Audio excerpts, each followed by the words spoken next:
សួរពុកម៉ែបងប្អូនដែលដាំដុះដំណាំសាវម៉ាវបងប្អូនណាមកមើលសាវម៉ាវមកចកាហើយឆ្នាំទៅអត់ផ្លែសោះ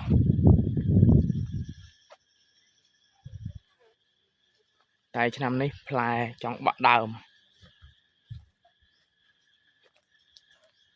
ផ្លែច្រើនមែនទែនហើយទុំហើយកំពុងតែប្រមូលផលហើយនេះ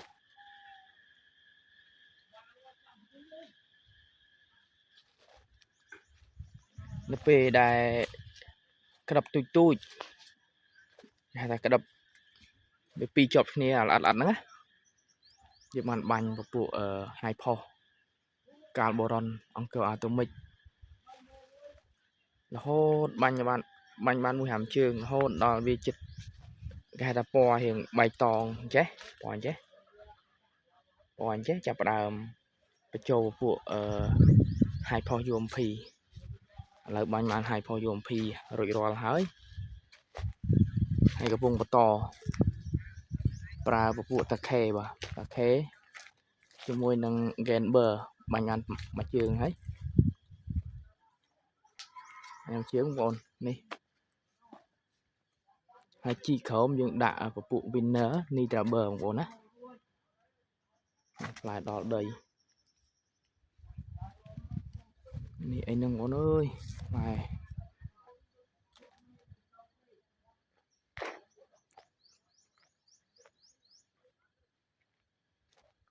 ផ្លែដល់ផ្លែ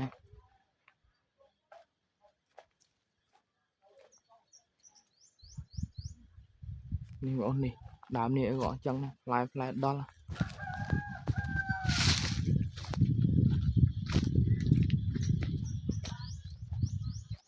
ដល់ដីហ្មងផ្លែ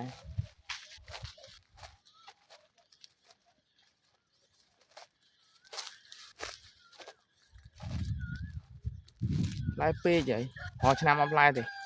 ផ្លែអត់តិចតួចម្ចាស់ចកាគាត់អត់សូវបានថែ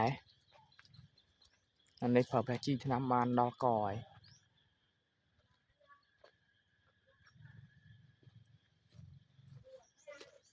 នេះផ្ទៃទាំងមូលក្នុងចកាបងប្អូនណា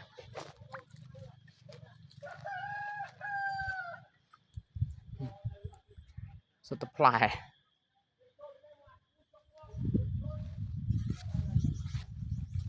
អូន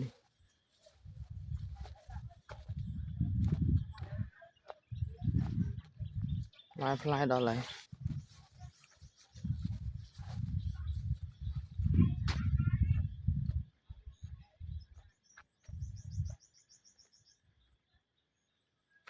ឥឡូវនេះយើងបាញ់តាខេមួយជើងអីទៀតទៅហើយនឹង Gamber មួយលេខទៀតគឺសពគ្រប់ហើយអរគុណបងប្អូនដែលតាមដានវីដេអូអរគុណច្រើន